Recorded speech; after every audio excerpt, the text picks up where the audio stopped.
Bonjour et bienvenue sur la chaîne Sulwell.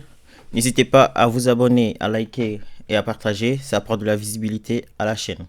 Donc sans plus tarder, on rentre dans le vif du sujet.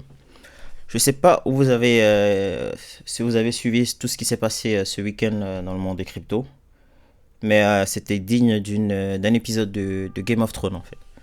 Il s'est passé tellement de choses ce week-end, donc sans plus tarder, comme vous pouvez le voir déjà, presque tout est ouvert. Donc sans plus tarder, on rentre dans le vif du sujet avec le DPEG de USDC. Donc, comme vous le savez, la crypto-monnaie USDC a presque atteint en fait du coup maintenant, actuellement. Attends, d'ailleurs, je vais voir combien. Combien il se trouve actuellement. D'ailleurs, il est en trending là. Donc là, il est à 99,99. Donc, la stablecoin USDC a presque atteint la parité avec le dollar. Donc, hier maintenant.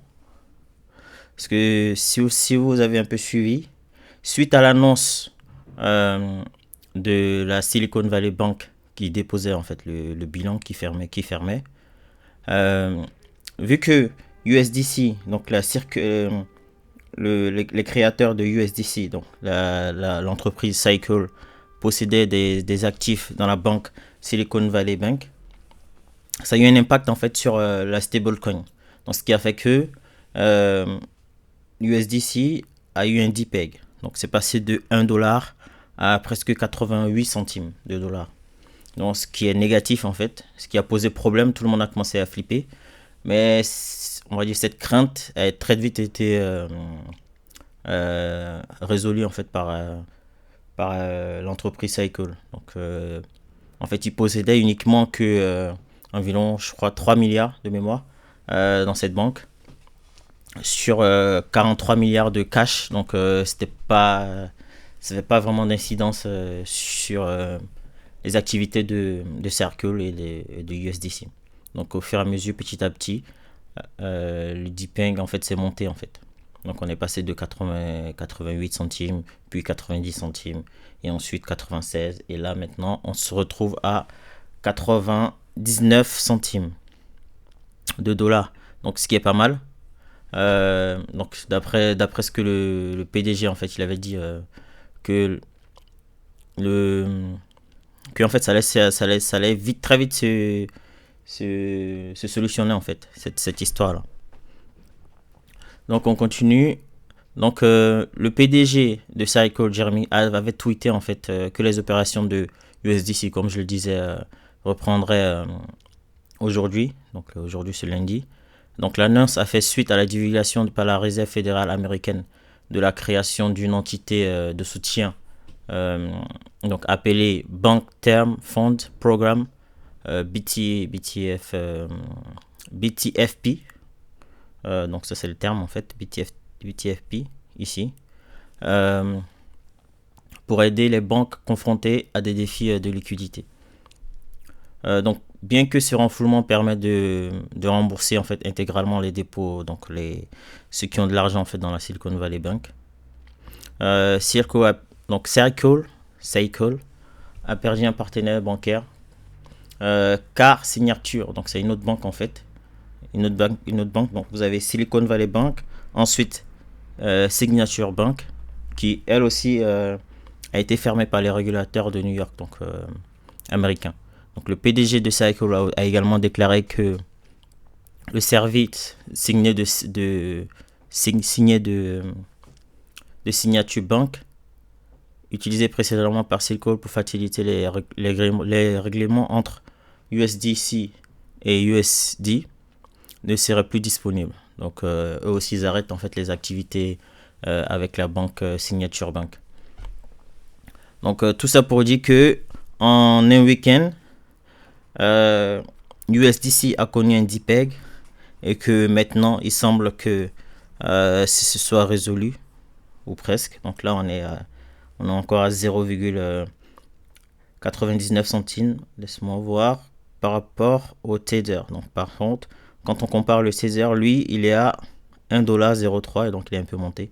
Les gens, ils sont un peu craintifs en fait par rapport à USDC et ses liens en fait avec ces banques qui tombent chacune les uns et les autres.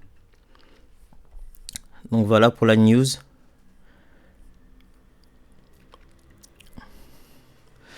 Donc dans la même lignée, donc et la faillite de Silicon Valley Bank. Ce que vous savez savoir, c'est qu'elle a été, donc il y a une proposition de rachat en fait, donc un projet qui a été proposé par HSBC pour acheter cette banque qui vient de déposer le bilan. Donc dans l'article, HSBC rachète pour un livre la branche anglaise de la Silicon Valley Bank. Comme vous le savez, le malheur des uns fait le bonheur des autres, comme on dit d'après l'adage.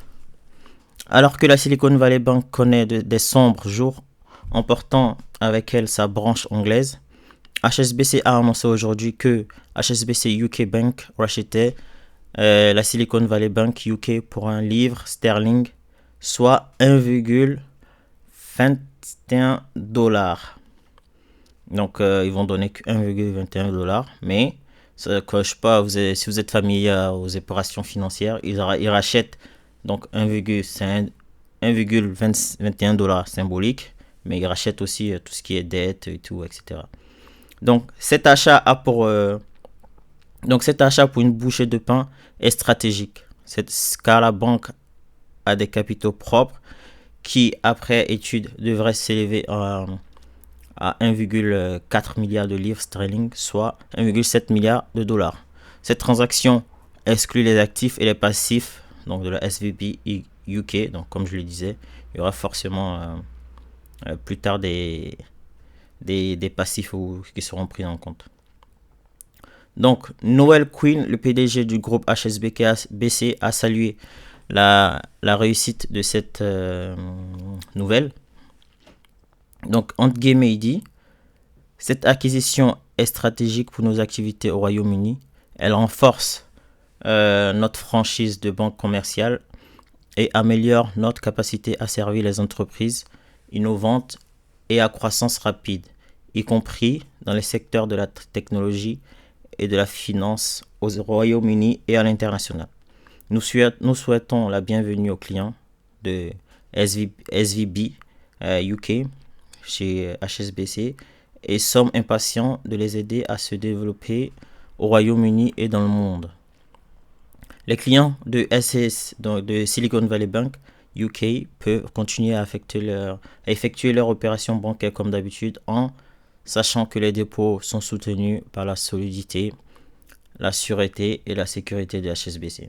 Donc c'est une bonne nouvelle pour les clients de Silicon Valley Bank UK qui pourront en fait peut-être opérer normalement en fait et faire les transactions de façon normale. Cette annonce survient après que les autorités américaines ont contraint la Silicon Valley Bank de cesser les opérations pour ensuite déployer un plan d'urgence afin d'éviter les cataclysmes économiques. Donc un plan d'effet domino en fait. Les répercussions sont malgré tout vite fait ressenties en fait auprès de Silicon Bank et de son USDC qu'auprès de Ripple. Donc je sais pas pourquoi en fait l'article parle de Ripple, parce que ça n'a pas de lien, parce que Ripple ils sont en confrontation avec la SEC, donc je ne vois pas en fait le lien, mais bon, d'après ce que dit l'article il y a eu un lien, donc je vois pas très bien ce qu'il dit. Pour moi, le fait que HSBC se lance dans cette démarche de acheter la Silicon Valley Bank, ça peut être à double tranchant. Ça peut être, donc c'est bien dans un sens parce que donc les clients britanniques, ils peuvent continuer et ils peuvent avoir espoir de garder leurs épargnes et opérer normalement en fait, faire les achats, les transactions de façon normale.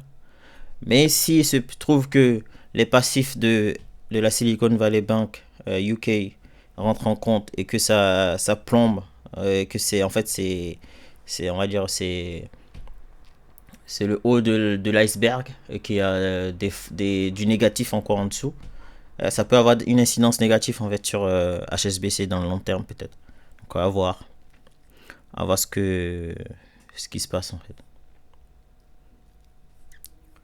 Donc on continue avec la réserve fédérale. Donc la réserve fédérale qui met sur la table 24 milliards de dollars pour arrêter en fait la contagion et l'effet domino de la Silicon Valley Bank.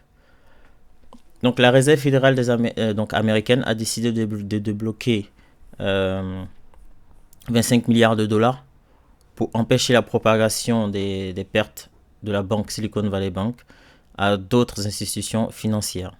Donc la SVB a subi de pertes importantes en raison de paris risqués dans le secteur de crypto-monnaies et de prêts à des entreprises technologiques.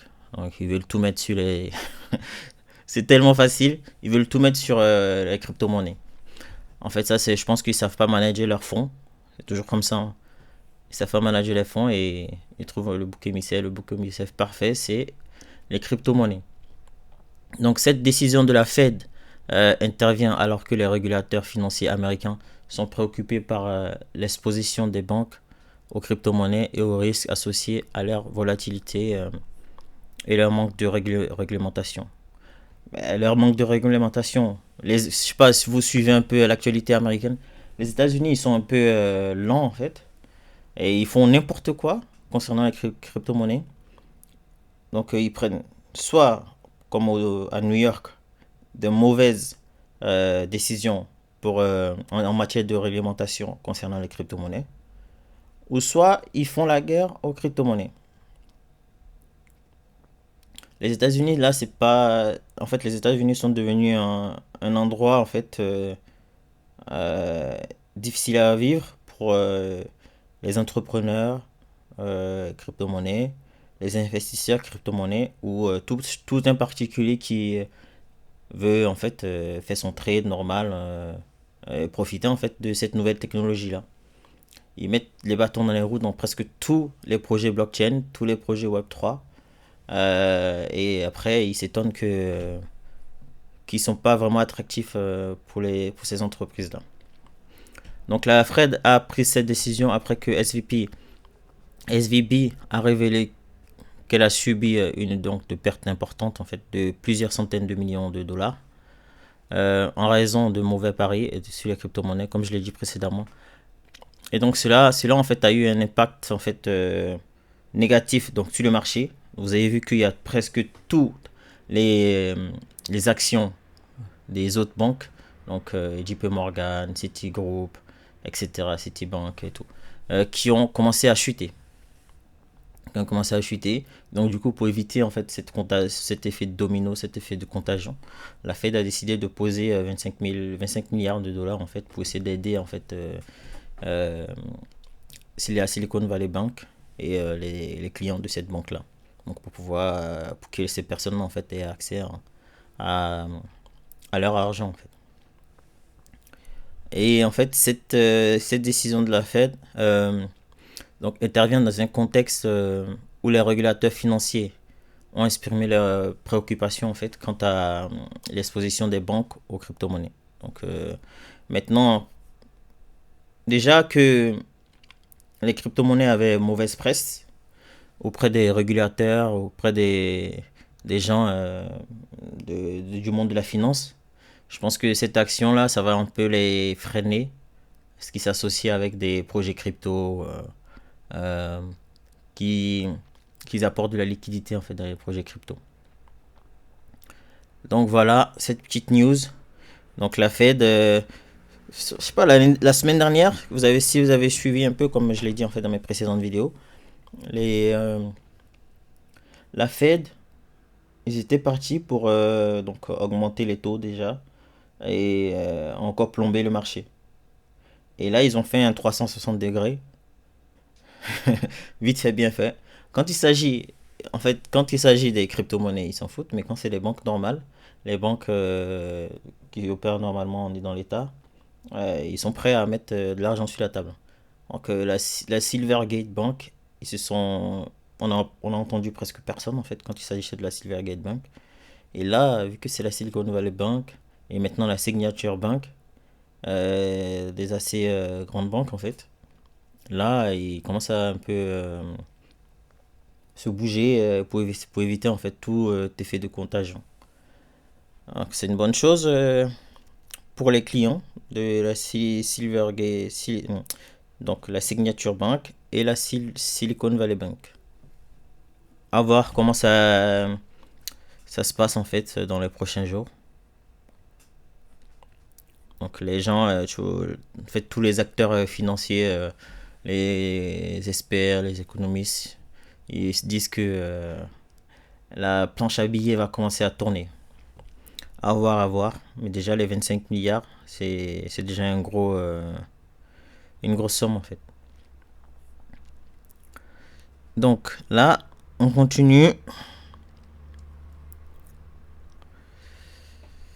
sur une autre banque qui a fait faillite. Comme je l'ai dit précédemment, il y a eu la Silicon. Donc vous aviez eu la Silvergate Bank. Ensuite, la Silicon Valley Bank. Et maintenant, la Signature Bank, qui elle aussi a décidé ou a été obligée de fermer. Le département du Trésor américain, la Réserve fédérale, ainsi que le Federal Deposit Insurance Corporation ont fermé la banque en difficulté Signature Bank afin de limiter une éventuelle crise bancaire. Donc cette déclaration commune publiée dimanche soir, donc hier, les trois régulateurs ont révélé qu'ils avaient pris donc des mesures pour arrêter la contagion imminente en fermant cette banque. Donc c'était une banque qui était déjà un peu en difficulté. C'était comme Silvergate Bank, en fait, elle était friendly. C'était une banque qui était friendly avec les crypto-monnaies, donc elle échangeait avec les exchanges notamment. Mais cet effet de contagion de la Silicon Valley Bank a eu des effets négatifs en fait sur la Signature Bank, donc qui elle aussi est obligée de fermer. Selon les organismes de surveillance financière, cette décision contribuera à protéger l'économie américaine et le système bancaire. Donc, entre guillemets, aujourd'hui, nous prenons des mesures décisives pour protéger l'économie américaine en renforçant la confiance du public dans notre système bancaire. Cette étape garantira que le système bancaire américain continue de remplir ses fonctions vitales en protégeant les dépôts et en fournissant accès au crédit aux ménages et aux entreprises de manière à promouvoir une croissance économique forte et durable. Ah. Ouais, c'est ça, on verra. Je pense que là, on repart sur 2008. Donc, on va voir, à voir. Donc, la semaine dernière, plusieurs entreprises de la crypto-monnaie se sont tournées vers Signature Bank. Donc, comme je l'ai dit précédemment, la Silvergate Bank a fait faillite. Donc, du coup, les exchanges, les entreprises crypto se sont dirigées vers la Signature Bank.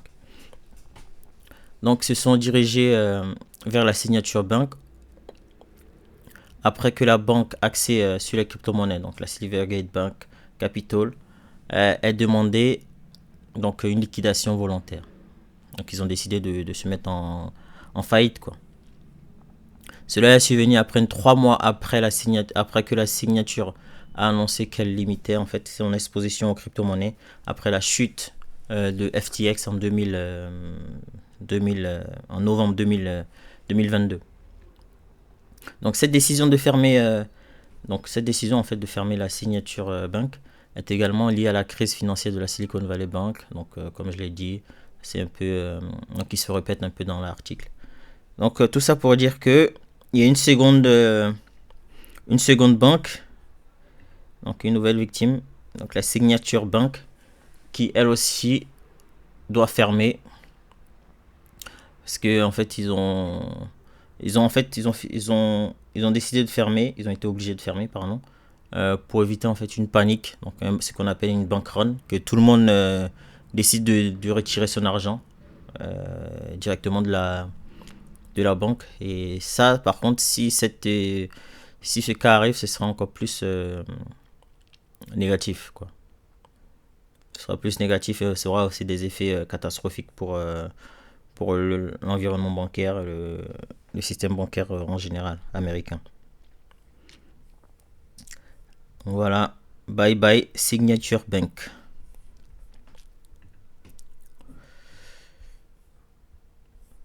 Donc du coup, au vu de cette situation en fait, que presque toutes les banques commencent à, à faire faillite, à fermer, euh, donc les actions de plusieurs banques du coup régionales américaines ont connu en fait une baisse significative en raison de la volatilité causée par le fiasco de Silicon Valley Bank et ainsi que Signature Bank comme je viens de le dire. Euh, les bourses, donc les marchés et les bourses ont décidé de fermer en fait, de suspendre les échanges et les transactions des actions des banques en fait, de différentes banques américaines pour tenter de limiter en fait l'afflux de capitaux de 42 milliards environ de dollars. Donc la semaine dernière. Donc le California Department and Financial Protection of Innovation, donc la DFPI, a saisi les dépôts de la SVB et a nommé la Federal Deposit Insurance Corporation comme récepteur de ces actifs. En conséquence, la FDIC a créé la Deposit Insurance National Bank à Santa Clara, donc qui a reçu en fait qui a réussi à conserver en fait les dépôts de la Silicon Valley Bank et maintiendra les heures et les services de banque en fait de ces derniers. Donc tout ça pour dire que en fait les investisseurs en fait bancaires qui ont tenté en fait de déplacer leurs fonds hors de ces banques là, et donc du coup pour éviter qu'une catastrophe comme celle de 2008 se produise, euh, ils ont décidé de suspendre en fait le trading euh, des actions, des stocks de ces banques-là, afin de limiter la catastrophe en fait, catastrophe globale. Donc en raison, comme je l'ai dit, en raison de la panique, de la peur, de l'incertitude et du doute, ce qu'on appelle le FUD en fait, les bourses américaines ont suspendu en fait les échanges pour les actions bancaires en raison de la volatilité et du risque de contagion. Les actions de plusieurs banques régionales américaines, dont Alliance Bancor, First Republic Bank, PacWorks, avaient baissé de près de 78%, 65%, 47%, donc respectivement. Ah ouais, donc je comprends leur volonté de réduire en fait l'effet domino. Donc, malgré en fait l'assurance du président, Joe Biden, qui a décidé de rester confiant en fait face à cette situation, cela n'a pas arrangé en fait les choses. Ça n'a pas empêché la baisse de ces actions là. Ça n'a pas empêché aussi la crainte de d'autres PDG et d'autres dirigeants d'autres banques aussi, tels que JP Morgan, Wells Fargo, Bank of America, Citigroup, qui eux aussi ont également été affectés par cette situation. Par contre, en revanche, en fait, comme on peut le voir, c'est que les crypto-monnaies telles que Bitcoin, Ethereum, eux ont su garder leur niveau de prix et ont même augmenté, passant cet après-midi à plus de 24 000 de dollars et plus de 1665 dollars respectivement pour le Bitcoin et l'Ethereum. Donc voilà, la panique est un peu encore là. Hein. Là déjà, d'ailleurs, le Bitcoin il est à 24 302 dollars. C'est pas mal déjà, c'est pas mal. Donc on continue. Donc face à cette situation, donc le PDG, donc dans un nouvel article, le PDG du Binance, Changpeng Zhao, a décidé de mettre 1 milliard de dollars sur la table qui seront adossés au Bitcoin, à Ethereum et à la BNB. Donc dans l'article, le PDG de Binance, Changpeng Zhao, a annoncé des plans pour convertir en fait le reste de ses fonds d'initiative de récupération de l'industrie et des milliards de dollars en conversion native. Donc, notamment le Bitcoin, l'Ethereum et la BNB, donc la Binance Coin. Les fonds avaient été créés en novembre dernier, en fait, pour faire face à la crise qu'avait causé FTX. Donc, et le Fed qu'on a eu après sur la BNB, donc la Binance USD, donc BUSD, donc qui était émis en fait par Paxos en partenariat avec l'entreprise Binance. Donc, en raison de la pression régulière et réglementaire de Paxos a cessé d'émettre en fait les nouveaux jetons de la BUSD. Si vous avez suivi mes 2 précédentes vidéos, j'en ai un peu parlé. Paxos a été un peu attaqué récemment en fait par la SEC concernant la BUSD, qui eux ils considèrent en fait que BUSD est une security. Donc là actuellement il y a une action en fait contre Paxos en cours là, actuellement. Donc Paxos a décidé de mettre fin en fait à la création de nouveaux BUSD et de faire en sorte que la BUSD arrête d'être en circulation d'ici février 2024 environ. Donc ce qui est probablement l'une des jetons derrière en fait derrière le fond, c'est pour ça en fait. Donc Binance n'a pas encore divulgué en fait le ratio auquel les fonds seront convertis donc en BSD, Ethereum et Binance USD. Donc le partenariat entre Cycle, la Silicon Valley Bank, a récemment été fermé par les régulateurs. Donc ce qui a fait que Mr. Changpeng Zhao a eu l'idée d'adosser en fait de mettre en place 1 milliard de dollars en fonds en fait après cet effondrement pour essayer de limiter l'impact de ce chaos là sur donc déjà Binance mais également les cryptos. Donc je pense qu'il y a Arthur Hayes, c'était l'un des fondateurs de BitMEX, qui a émis cette idée là. Lui en fait de base il voulait faire pour 1 dollar vous avez 1 dollar de Bitcoin. Donc le dollar serait adossé au Bitcoin et non à des choses imaginaires. Donc, et ça, du coup, je pense qu'on se dirige plus vers ça. On se dirige vers on va dire un monde où tout sera plus adossé à de la Bitcoin, au Satoshi, que au dollar en fait. Parce que, comme vous le savez, les monnaies fiduciaires, elles sont destinées à disparaître sur le long terme. Et le Bitcoin, les crypto-monnaies sont faits pour durer. Donc tout ça pour dire que Changpeng Zhao a fait encore une petite chose de bonne en fait pour son entreprise et également pour les cryptos et essayer de inciter les autres exchanges, les autres acteurs dans la crypto-monnaie à faire de même. Donc voilà.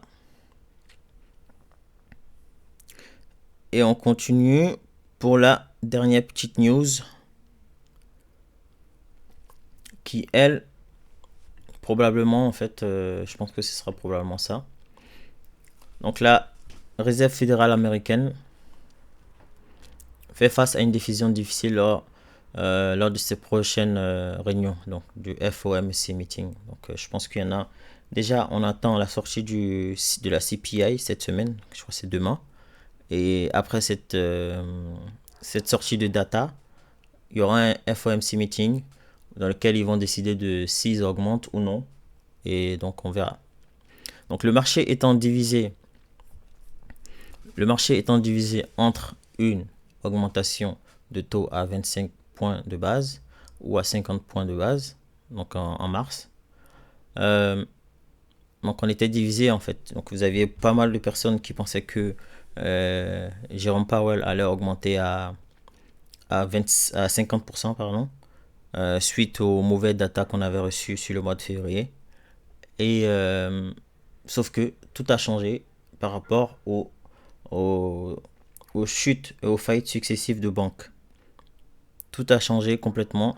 Là maintenant les gens ils sont plus à 25%.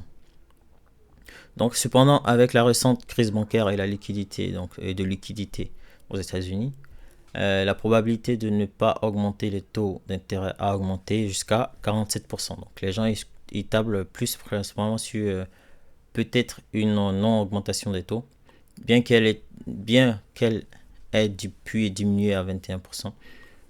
Le président de la Fed, Jerome Powell, avait précédemment déclaré que les taux d'intérêt seraient probablement plus élevés, donc c'est ce que j'avais dit. Mais avec la situation actuelle, on n'est pas très sûr en fait.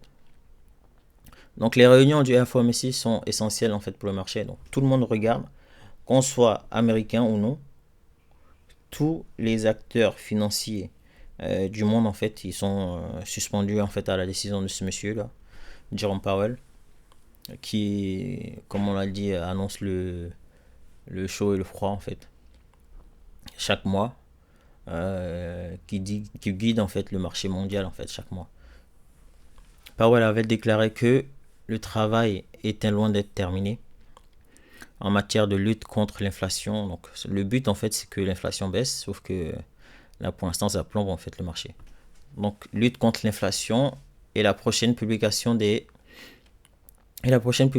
données en fait d'inflation aux États-Unis pourrait fournir une indication d'une éventuelle augmentation des taux.